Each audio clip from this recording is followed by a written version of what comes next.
right, good morning and good afternoon, good day from wherever you are joining this call. Welcome to Mineral Initiative Book Review, and my name is Bayonle Fesobi. Thank you so much for joining. It's my pleasure to welcome you to this maiden edition of our book review. And today we'll be exploring Foundations of a Free Society by Edmund Butler, a work that delves very deeply into pillars that help us to understand what exactly a free society should be comprised of and how we can advance individual and economic freedom. It's a privilege to be the co-reviewer of this thought-provoking book and to be the moderator of our discussion today. Before we begin, I would like to thank Obina Initiative for the opportunity to uh, moderate this session. Of course, to thank all our esteemed audience members in the on call for joining in. Joining me today is Stephen Oyedemi, the Director of Operations at Mineral Initiative, and together we'll unpack the core arguments and facilitate a meaningful dialogue around today's book. The book that we are reviewing today is a 184-page book and with 9 chapters. It was a production of IEA Institute for Economic Affairs, and the foreword was written by Ali Salman, who was at that time the founder and executive director at Prime Research Institute of Market Economy Prime. Like I said, the book was written by Edmund Butler, who was also at that time the Adam Smith Institute director, and who has degrees in economics, philosophy, psychology, has a PhD the University of St. Andrews in 1978. And at the time, around the 1970s, worked for the U.S. House of Representatives, has taught philosophy at Hillsdale College, Michigan, before he returned to the UK to help found the Adam Smith Institute. In 2012, Edmund Butler was awarded honorary doctorate by the Edinburgh Business School. And as at the time of writing this book, he was the secretary of Mont Pelerin Society. He's written a couple of other books, and Pioneer Economics, Milton Friedman, Friedrich von Hayek, Ludwig von Mises, and a primer on Austrian School of Economics. And also for the IEA, he has also written a lot of primers on Adam Smith, Ludwig von Mises, and his works has gained prominence on several print and broadcast media. So that's the book we are reviewing today, and I want to sincerely welcome you to the session. So, Stephen, I would begin the book by decompressing the whole book into about a couple of themes, and that's how we're going to approach the conversation today. So much that we are able to cover the basic aspects of the book. Recall the fact that we might not be able to adequately tear into pieces the 182 pages of this book, but we would pick it up in those terms of themes so that we're able to understand.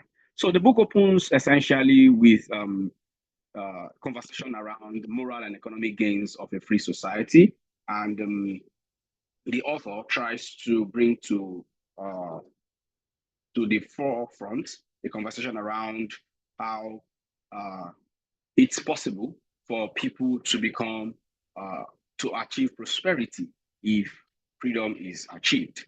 I mean, again, points to the fact that freedom creates prosperity, and that in bid to bring to fore the numerous hidden talents of human beings, innovative creations, and where it was not originally expected to exist, wealth can be unlocked. Therefore, societies can become free and can become prosperous and can create wealth for itself if the individuals in the society are allowed to express themselves freely. This understudies the moral and economic gains of a free society.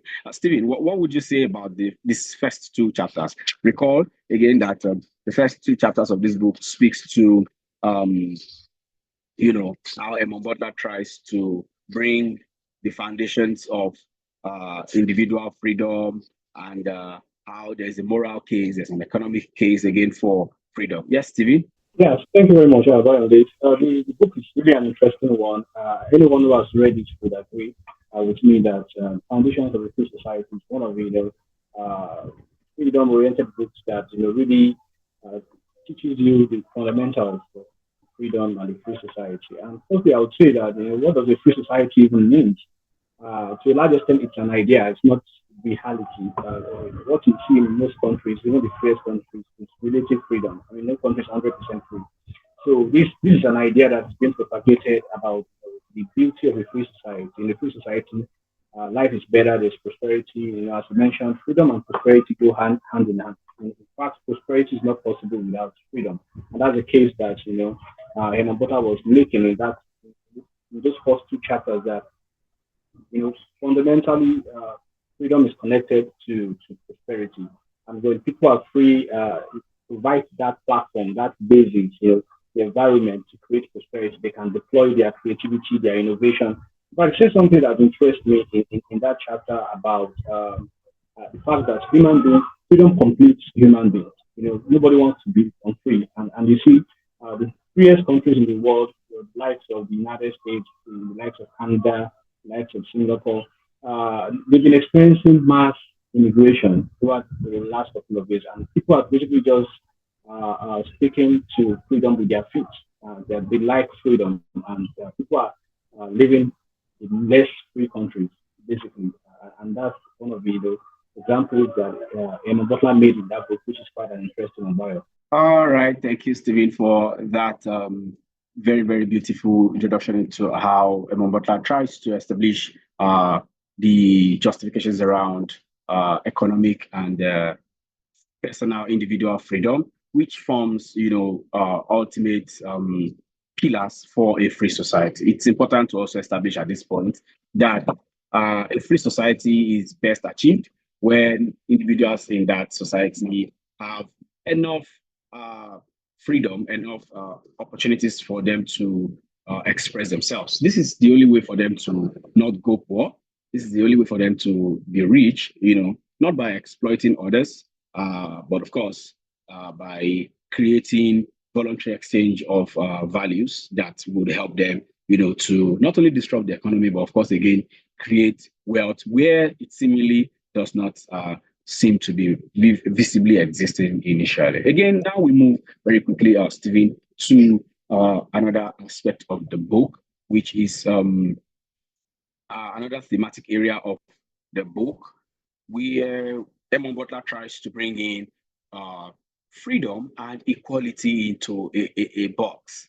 And then we try to see how he does that in, I think, chapter 4 or so. And then before you do that, I would encourage everyone on the call to feel free to share their thoughts and questions in the chat box, as your contributions will help us to bring more, enriching vitality into the conversation for today. The chat box is yours to engage with, ask questions now. Feel free to also chip in your contributions as much as possible. We would also take them in the course of today's call. So, Stevie, back to the second theme that we're going to be reviewing, looking at today, which is where Edmund Butler brings freedom and equality into the same, into the same box. And then we are able to see how a society tends to become free is hinged on the opportunities that exist for everyone to be treated fairly. Stephen, what do you make out of this in terms of how Edmund Butler puts it in the book? Yeah, thank you for that. One of the places that I've really learned a lot about equality, the concept of equality, is actually in this book. We've always known equality as really about equality of outcomes, right? That's how the people on the other side, or can I call them socialists and all of that, wants us to understand equality. They believe that people should just be equal, irrespective of the amount of work, effort, or other different things, resources put into the activities that they engage in. So basically, in this book, Emma Butler was basically, basically explains the concept of equality, connects it to freedom, and then makes a case for the fact that it's necessary to have some level of equality, particularly when you're talking about equality before the law, equality of opportunities, right? But basically, you cannot create equality of outcomes. Even if you give 10 people 100,000 naira each to go, maybe engage in some sort of enterprise, then all going to have the same outcome at the end of the day. Give them a month or two. Some will have probably 10,000 naira left out of the 100,000. Some would have probably increased 100,000. So you can't really create an equality of outcome. And that's what I think I find interesting about that part of the book. Equality comes in different forms. He went ahead to explain equality before the law, equality of opportunity, as I mentioned earlier, and all of those things makes you understand equality better. We can't touch on all of that, in this discussion, but I mean that's really why it's also important to read the book to enjoy, the perspectives of the author as regards the concept of equality and and all of that. Because I mean, one of the things that you see government try to do a lot of times in most countries is to try to forcefully create that equality, and then that's what I mean. A lot of people are speaking against because that kind of disincentivize people, from fully deploying themselves, their creativity and their innovation towards their work. And that's really not how it's supposed to be. So really, you can't have equality in all of its form. You have it in some sense, and then in some other sense, equality is just not possible. Yeah. All right, thank you, Stephen, for that. And at this point, I would like to engage the audience to, in just one word on the chat box, either type yes or no, that, what's your opinion on this subject matter. Stephen rightly mentioned that according to Emon Butler, I think specifically on page 72 of that book, where Emon was talking about equality of opportunity, and he wrote, and I read that, you know, equality of opportunity means that individuals should not face arbitrary barriers to pursuing their own ambitions in education, work, in any other part of life. Now, this speaks to what eventually goes on to become systemic restrictions, and then it amounts to institutional violence.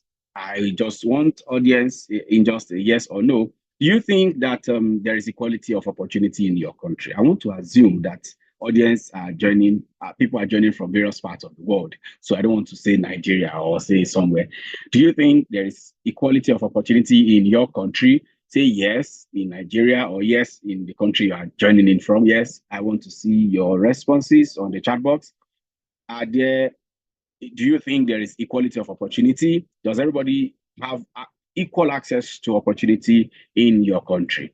I would answer for Nigeria. So if you're answering for Nigeria again, you might want to change your response this time. But let me see your responses first. Yes, please type in your responses so that we can proceed. I'm waiting for you to type in either yes or no that there is there is equality of opportunity. People do not face barriers when they need to access information that would help improve their life, improve their work, or how they need to express themselves in terms of who they are or what they believe in their path to success. Okay, Joshua Detunji is saying, "Oh, you're answering for my country. You are saying in Nigeria, no, there is no. What now? What do you mean that there is no equality of opportunity in Nigeria?"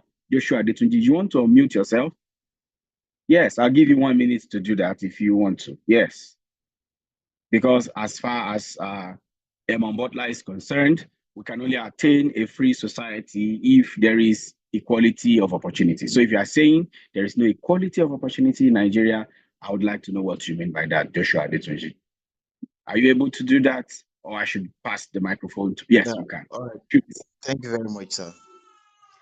So, what I meant by my response is that in Nigeria, which I believe you would agree with me, whenever there are opportunities, I mean, it starts from those who are in charge of dissemination of such opportunities.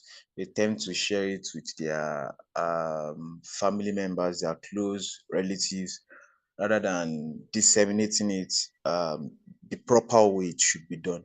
So they share it to people in their circle, even when majority of those in their circles do not fit in for their opportunities. And then there is this aspect of um grease the palm, bribery. So even after you apply, if an average Nigerian should get access to some opportunities before, I mean, get access to apply to some opportunities before the end of the day, if you don't get to grease some palms, bribe some officials, you are just on your own because they won't treat whatever application might have submitted And then there are also some opportunities that you don't get to hear about them until the application process is over. So Nigeria is just a confused country. Thank you, sir. Joshua says Nigeria is a no, Nigeria is not a confused country. It is just that there is no equality of opportunity in Nigeria yet. And that leads us to the next theme that we're going to be looking at, and that's the institution of the state. In chapter 3 and 5 of the book, uh, uh, Emma Butler was trying to see how we are able to sum up the role of the state into few items. Again, it brings to fore what Friedrich von Hayek, Ludwig von Mises would have described as government having no business doing business, and then how the state is expected to carry itself in dissemination of its own duties. Now, Stevie, back to you now as our main reviewer for the day. What do you think, or what? How do you help us to explore into how Eamon Butler brings to fore the institution of the state in a free society? So suffice to say, this is a free society. What are the duties? What's the role of the state in a free society? Yes, Stevie.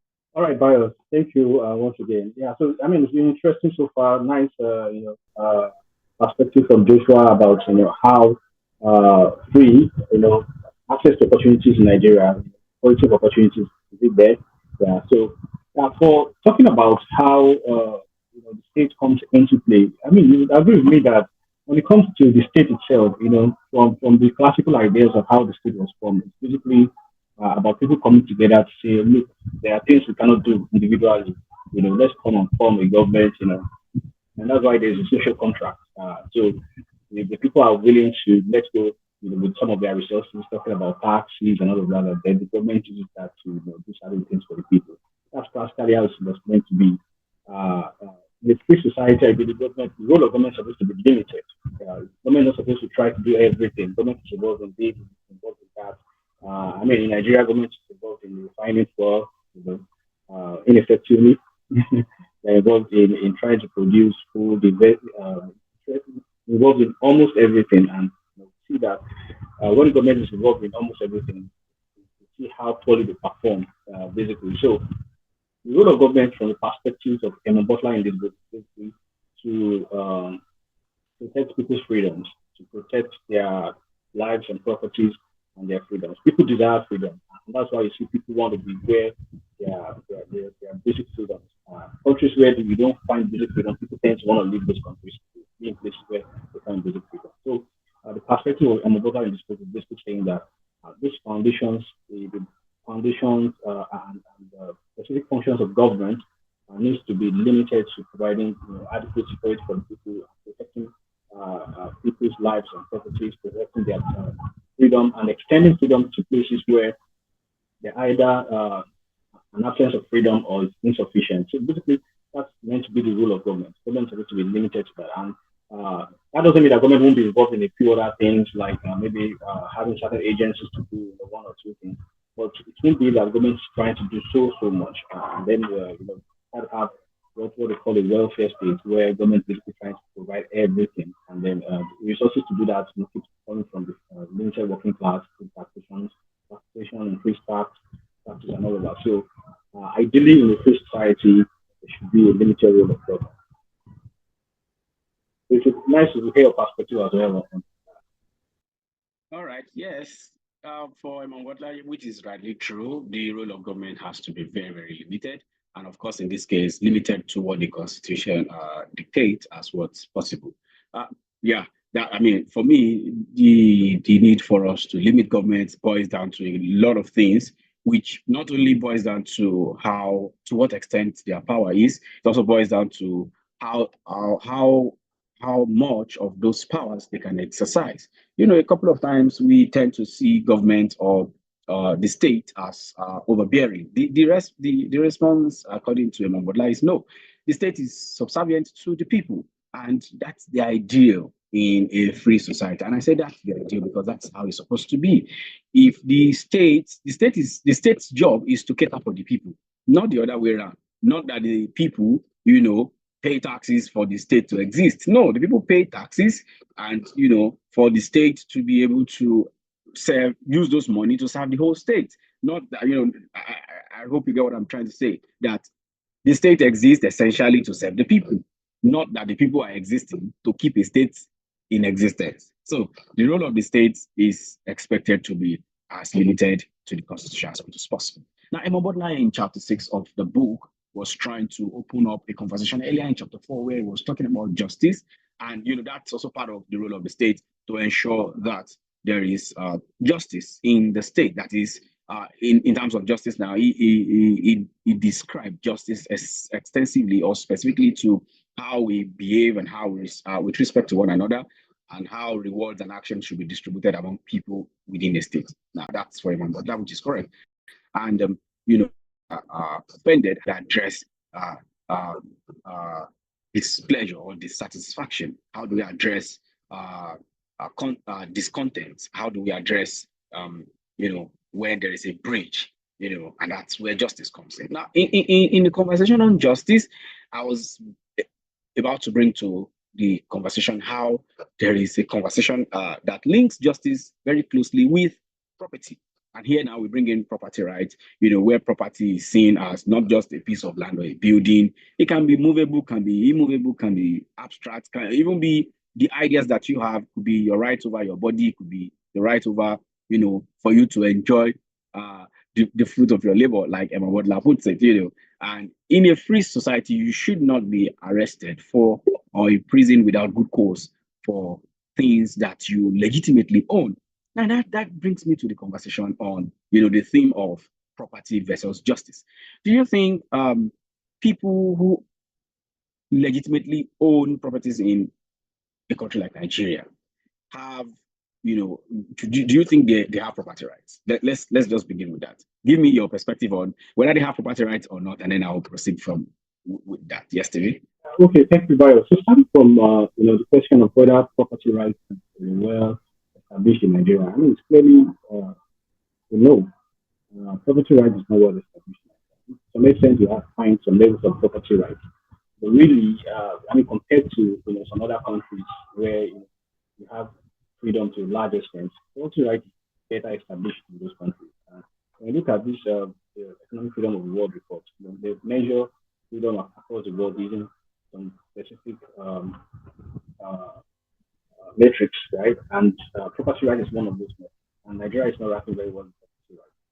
So we, of course, need to do much better in terms of protecting the property right because in this group, one of the pillars, one of the foundations of a free society is actually property rights. You cannot, build prosperity in any society without property rights. But it's people's property that they can maybe, obtain resources like loans or capital to start businesses or to expand existing businesses. So property rights is very, very important. And looking at the perspective of Emma Butler in this book, it makes us understand. It made us understand the meaning of property. Makes us, I mean, just as you said earlier, that property is not just the house and the land that's just a physical immovable one. Property goes beyond that, and it's very important to protect people's, right to their properties. And there's this line that I like, where he was talking about property and progress, about how property is very essential, fundamental to human progress. And there's this line which says that, but it was only with the gradual acceptance of private property and its protection that modern trade emerged, bringing an enormous increase in wealth among trading nations. So when there's property rights and that supports free trade, people are free to trade between countries because they have the property and right to establish businesses and grow them and make profits from it with little interference from the government. So these are the kind of things I believe we should promote in Nigeria. We should establish the need and the crucial, the essential nature of property rights, which can come in very diverse forms: intellectual property, property to land. For example, Nigeria now, land registration is a problem. The right to your land, you have a lot of puzzles and violence around that space, and which is not supposed to be, and largely due to the lack of clarity, in terms of establishing the property rights of people and making it easier for people to obtain the necessary documents to their land, just making the whole process, the whole land administration process much better. That would solve that problem to a large extent. That's what I would say. All right, Steven, thank you so much for that submission. I'm still going to bring you back on that same thought. So just hold it right there. And then, because I was going to bring in another aspect of that property and justice. I mean, where Butler was saying that it's essential for us to understand uh, how justice exists and how justice, the framework for justice, and that it is not just all about the law or the court system and all of that. Sometimes law and justice are not essentially the same. For example, I mean, laws are not may not always treat people equally. They may be created by elites. I mean, can be exercised to help their friends and harm their enemies, and those are just, I mean, they are unjust laws, but they are also laws, essentially, so to speak. So that's not justice. So that means laws are not justice. So it means that how the application of law is what determines how justice is expressed. So that brings me to the other part of um, the question for today. In the enforcement and identification of threats to justice, how would you bring to understanding the departure from the application of natural justice and the embracement of what is now known as the rule of law according to the book by Emon Butler? Yes, Stevie. All right, thank you. As society has advanced, basically human innovation has also created new ways of doing things, which necessarily mean that the concept of natural law and all of that needed to be left behind, and then we embrace a rule of law, which basically is more creative way of establishing how humans relate in the society. So now we're in the age, of course, for a long time now, where we basically talk about the rule of law. And while some other countries or some countries have really advanced when it comes to the administration of the rule of law, many countries are still behind. And unfortunately, Nigeria is one of such countries.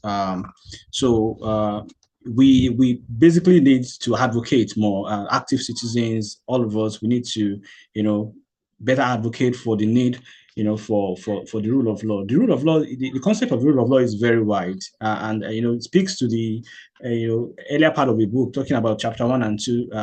Talking about is that justice, access to opportunities, equality, and all of that, right? Where Emon Butler mentioned that the kind of equality that we should be seeking is equality before the law, and that connects to the rule of law. So part of Emon Butler's argument in this book is that people should be equal before the law. There should be proper administration of the rule of law, and it should be such that we are not treated differently just because you have a different status, right? So and that's really a big thing. Even the most advanced countries still lag behind a bit in this, but that's really the idea that we should continue to propagate, we should continue to defend, that people should, there should be that equality before the law, proper administration of the rule of law. That is very essential because it connects with the property rights we're talking about, connects with all of the necessary ingredients for creating a free and prosperous society. So you have to have that rule of law enshrined. Right, Stephen, yes, rightly stated there. There is important need for us to understand what rule of law means and to use that as basis for our interaction and to see how much of this is possible. Sadly, it's not been very, very much in experience. I mean, not very much in existence. We have not really entrenched the tenets of rule of law in countries like Nigeria. So it becomes quite a little bit tedious to be able to establish what it means to be equal before the law and what justice essentially now means for everyone, because it now becomes multifaceted and becomes a little bit evasive to establish rule of law becomes a pillar to be considered. Okay, again, our aspect of the theme of the thematic areas of the book, how you're able to see how rule of law, property rights, and justice has played out in a country like Nigeria. Yes, anybody on the call? I see a couple of very, very fantastic persons joined in already. We've had Joshua who has won for himself a book. see Abiodun Jeremiah, I see Olayinka Folabi, I see Ruth Ayawu, I see Titi Roberts, David Ayeni, Larry Lufison. Yes, anybody and one. Anyways, you would speak, but not now. So that means I take the question back to Stephen as we progress on the conversation for today. Again, needless I remind you that we are reviewing Edmund Butler's Foundation of Free Society. And like I said earlier, a 184-page book with 9 chapters, written by Mambodla in as an IEA production, is what we are considering for today. We have looked at the various pillars of uh, a free society. We have seen the moral and economic foundations of how a free society is based on the freedom of the people who feel that expressive enough to create wealth for themselves. We have also seen the collaboration or the connection between freedom and equality, and how equality and freedom seem to mean a couple of different things, essentially what Emma Butler was saying in chapter 4. And then we have also seen how chapter 5 and 3 brings to forefront the role of the state, and then how we are able to view to what extent the role of the state is in a free society. And that was where I think Joshua won for himself a copy of the book for today. We have also looked at property and justice, and now we are moving on to how there is a very, very huge personal need. Here, we're going to be learning as an individual. Oftentimes where we try to look at how these pillars interplay in the scheme of things, we do not oftentimes emphasize where we come in and how playing our role makes a whole lot of difference. So in chapter 7 of the book, Evan Butler was trying to look at a very, very fundamental virtue or requirement. And even though that chapter is based on spontaneous order, the core value there is a moral and behavioral rule, which is based on tolerance. But before we go into tolerance, let's quickly look at what spontaneous order is. Spontaneity in a free society refers to order without commands. That is, people act as human as they can, not as though they are, as robots. So it started by saying that a free society cannot run itself without needing a larger state or without needing a large state. This sounds surprising, but human life abounds with examples. He was trying to bring in how it's important for us to have a rule-guided society. However, that these rules, such as rules of ownership and property, should embody a kind of wisdom that is discovered over years, not just an arbitrary one that is, hoping to keep. It's a simple rules that allow us to trade peacefully together. For example, those who have created international market economy through which the whole world can cooperate. All of those things that come into how people can interact within themselves. Now, my first question to Stephen now is, how do we now understand, or where do we draw the line between knowledge-based rule and the wisdom-based rule? Now, here we are trying to look at how spontaneity comes into play. How do we differentiate between knowledge-based rule and wisdom-based rule? Stephen, you are muted. You might want to unmute. Yes. All right. I'm unmuted now. All right, thank you very much. So, a lot was discussed in this book. I'm talking about, this chapter on tolerance and the human society.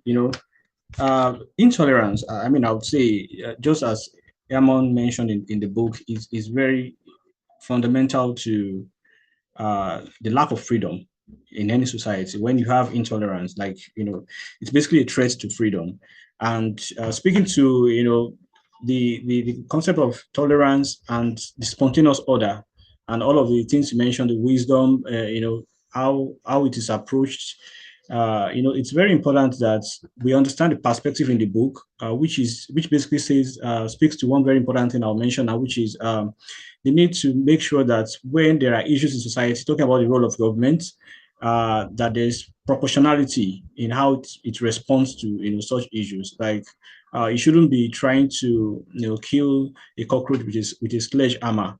So and that in a way connects to tolerance as well. tolerance is a very fundamental, value in any society. People will not always, think or do things the way you like, but just have to understand that as long as they are not a threat to your freedom, then it is fine. And that's really, to a large extent, what the tolerance, you mentioned, was really all about here. And when it comes to political correctness as well, oftentimes political players, people in positions of authority try to be politically correct, and not really face issues as they ought to to be faced. So that also is something that needs to be different. Basically, we should leave political correctness aside and then really focus on those basic things that need to help us move forward. But then there's a way to fuse that with tolerance, and understanding that people will not always you know, be the way you want them to be, or essentially act the way you want them to act. As long as they are not a threat to your freedom, they are not a threat to your society security, then it's basically fine. That's what I would say about that. But I don't know if you want to speak more about that as well. Yes, before I speak to that, I would also ask the audience to chip in. To what extent should we tolerate? I mean, how, what's the elastic limit to tolerance? Yes, anybody on the call, what's the limit to tolerance? I mean, just generally, because tolerance here speaks to how we're able to accommodate each other's excesses and how we're able to peacefully coexist. And then, give room for the uh, fallibility of each other, and then accommodate each other so much so that the society can continue to thrive. Yes, anybody on the call? How much? Yes, Temiloluwa, speak. Okay, thank you. Insightful session so far. So, so for me, personally, I don't know for any other person, how much can I tolerate? Um, I would say that as violence is concerned, when it's getting violent, then I can't tolerate violence. I can't also tolerate, someone treading on my rights, basically commit acting like a nuisance. For instance, in my house, you know, you're playing music in the other house and it's affecting my own meeting in my own house. I don't think I can tolerate that. Also, I would say that when it's a threat to my life, basically like a subset, for violence. So as long as it's a threat to my life, I mean, that's it. That's the end for me. I'm just saying on a personal level. Yeah, thank you. Beautiful, and that's exactly what it is. Violence is the end of tolerance.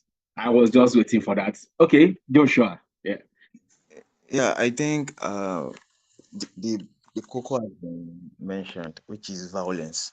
Once violence is involved, it is a sign that you have to pull out. But then I still feel, aside violence, once you feel that um the other party, I mean, there is nothing positive and nothing interesting in whatever relationship that keeps you and the person disrespecting you. There is nothing forthcoming. The person could be your boss. You could be leveraging on the platform that belongs to the person. So by the time you notice that sheets are just coming and there is nothing you are gaining from it, because there is going to be a time that you would have to endure all these. You have to tolerate till you lay yours on what you're actually looking after. But by the time you notice that there is nothing forthcoming from everything you've been tolerating, even without violence or anything, you just have to like walk out and respect yourself. Thank you. All right, thank you. Yes, you're also right, Joshua.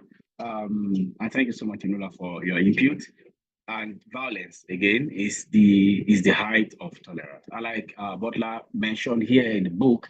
He says that John Stuart Mills was very, very clear on physical harm, which can include shock, moral indignation, embarrassment, and every other thing can be forbidden.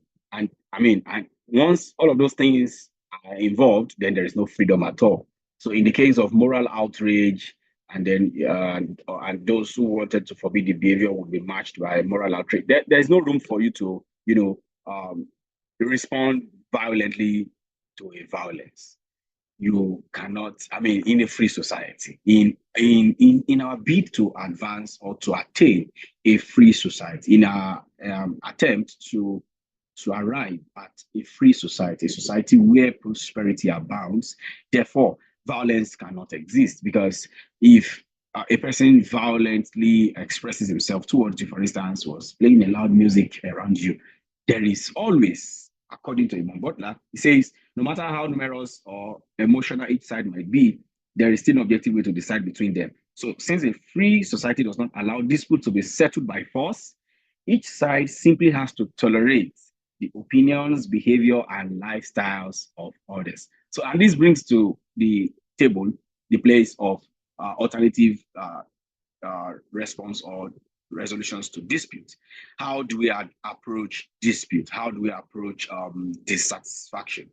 You not all the time you're able to walk away, uh, uh, Joshua. You are not able to walk away all the time. So, for instance, someone is playing loud music in the next room and it's 1 a.m. in the night. Do you walk out of your house because a neighbor was playing loud music? No, but there is a way to approach it so that both of us can enjoy our rent and then can stay peacefully together, because you never can tell how much of good will come from our peaceful coexistence. So just so because X is playing or Y is playing loud music today, if I violently respond tomorrow, we will not be able to peacefully, cooperatively exist together in that same compound. So you cannot respond because he has initiated violence. You cannot also respond violently. We've seen cases escalate very, very quickly. Someone is using his generator to, power a gadget, and then someone just go there. That's the violence in the first place, because it was creating noise and,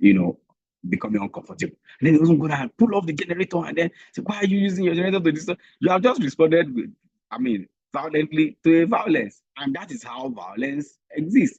That society cannot be free. Tomorrow, they cannot both.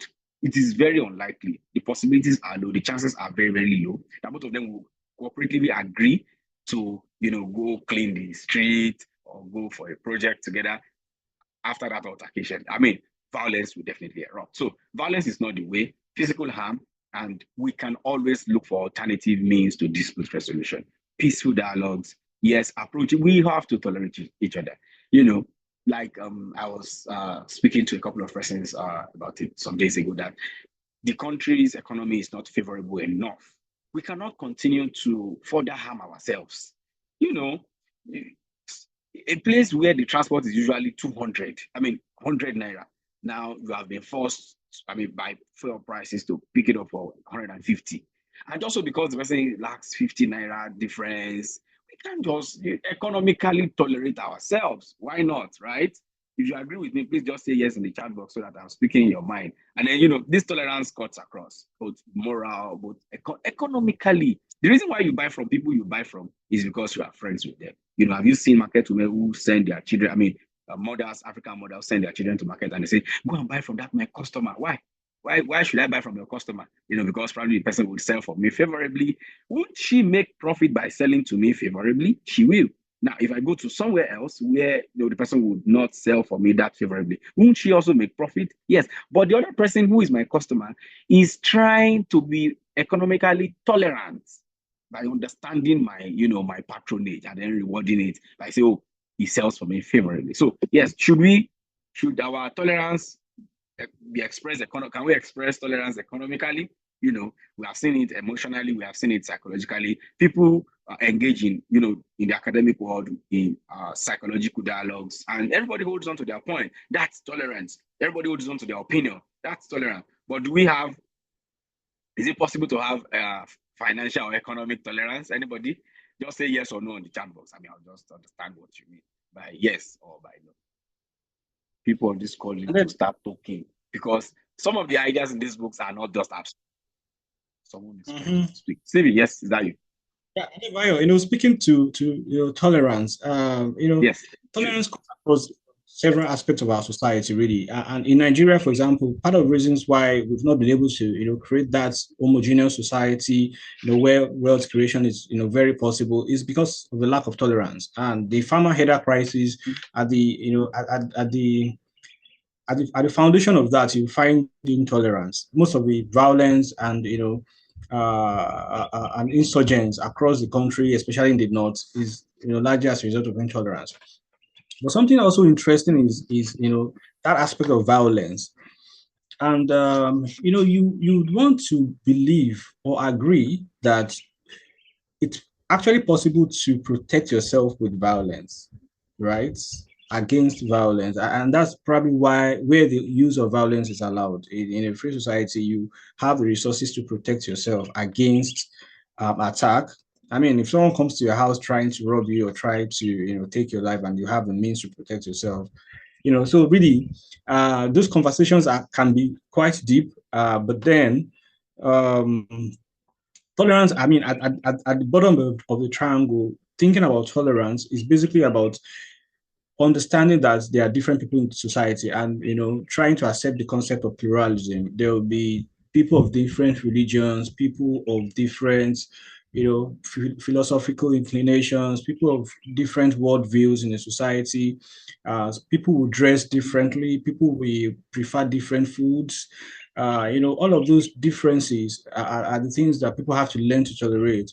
Um, People would approach issues differently. People will marry differently. People, a lot of cultural differences, and having a free society is when people understand and accept that there are other people who behave differently. But when it comes to protecting your own life and personal property, I think that's the only place that is justified to use force, right? Yeah, to use force to protect your private property, as long as it's within the ambient of the law. All right. Yes, you are right. And Emon brings this to life on page 142 of the book, where he was trying to bring up a question on don't we have to protect people from themselves? Sometimes harmful people need to be protected from themselves from causing harm to themselves. So the answer is no.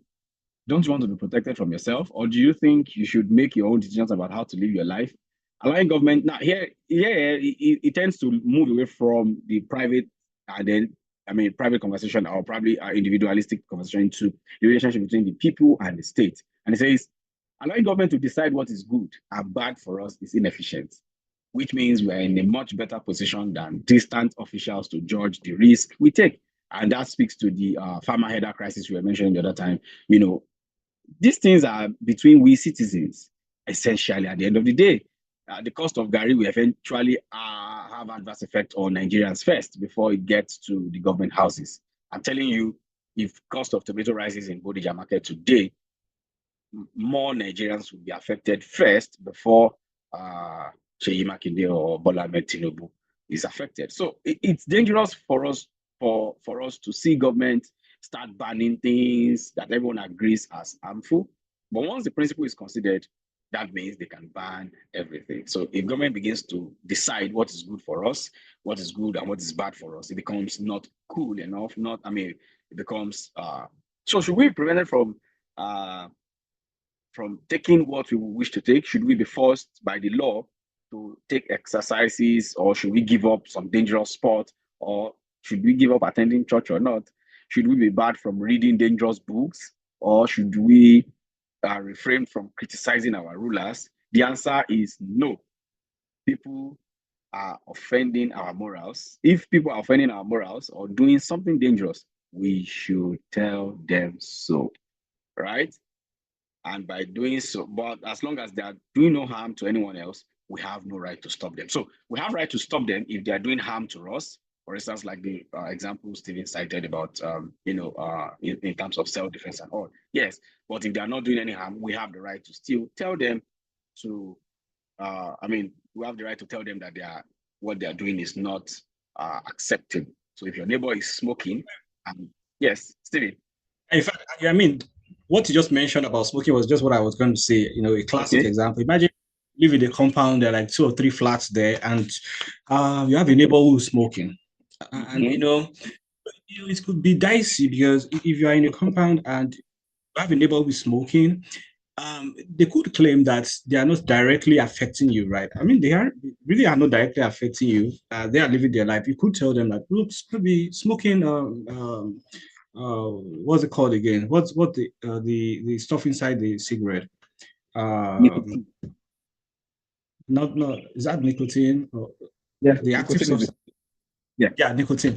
So that's having nicotine and all these stars in your body is not good. You could advise them, encourage them not to smoke, but you really cannot. As long as it's legal to smoke in the country where you are, you really cannot, like say or force them not to smoke. Like they are living their lives, but you don't smoke and you're not comfortable with having them. Perhaps you could move to another apartment, or just encourage them not to smoke. But it's a bit dicey, especially maybe you have young people around, then that raises a moral issue. You want to raise children in an environment where people are smoking. So, but that's really it's really there are some activities people can engage in that don't directly affect you. Like if you come to my house and take my stuff, you're doing something that directly affects me, and that's theft. Or you defraud me, that directly affects me, affects my health and all of that.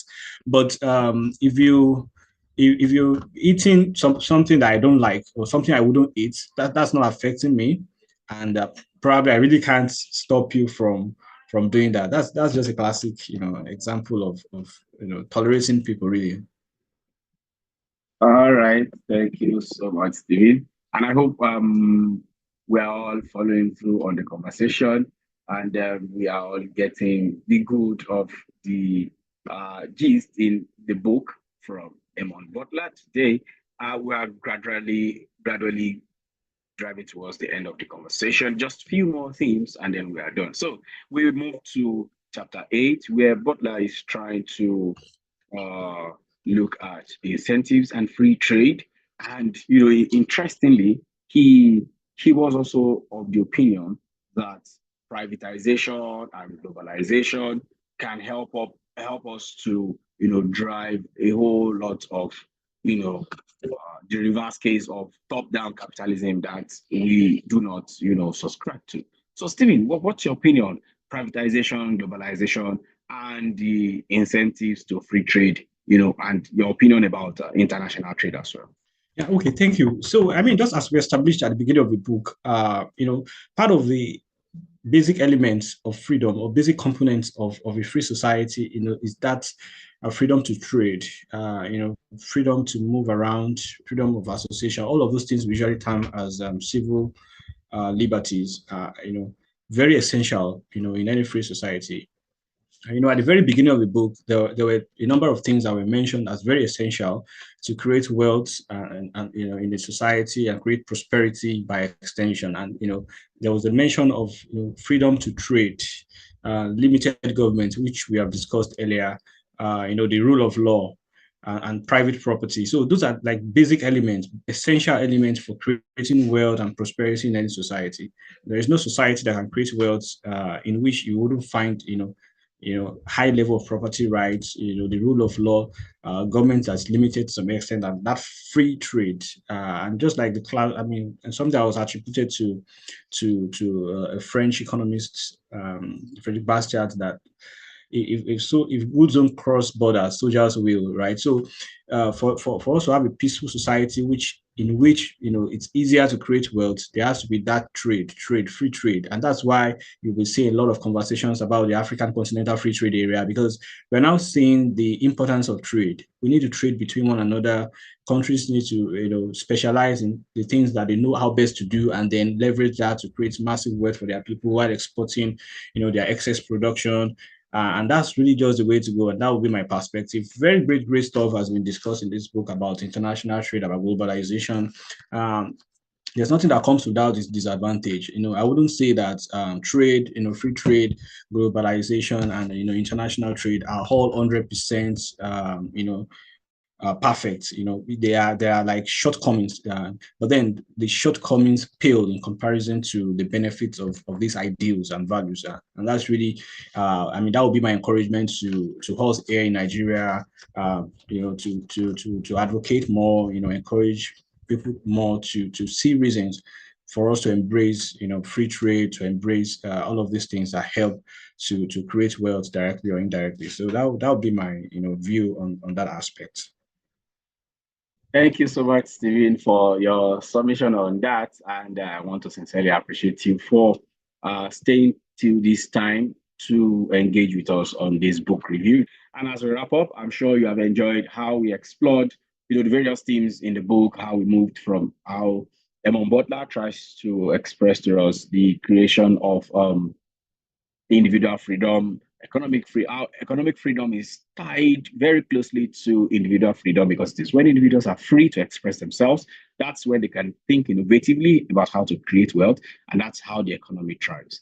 Into how the role of the state, justice, and very many other conversations around property rights, how tolerance is very, very important, and lastly, how international trade, free trade comes into play, and of course, rightly mentioned, the African Continental Free Trade Agreement is how that's pivotal in driving a whole lot of economic interaction and removal of barriers among states in Africa, and to allow countries to trade amongst themselves and create more wealth in the continent. This conversation has brought, a very, very, very solid foundation into how a free society should look like. So when we mention a free society, we do not say a society where there are no laws or where there are no guidelines to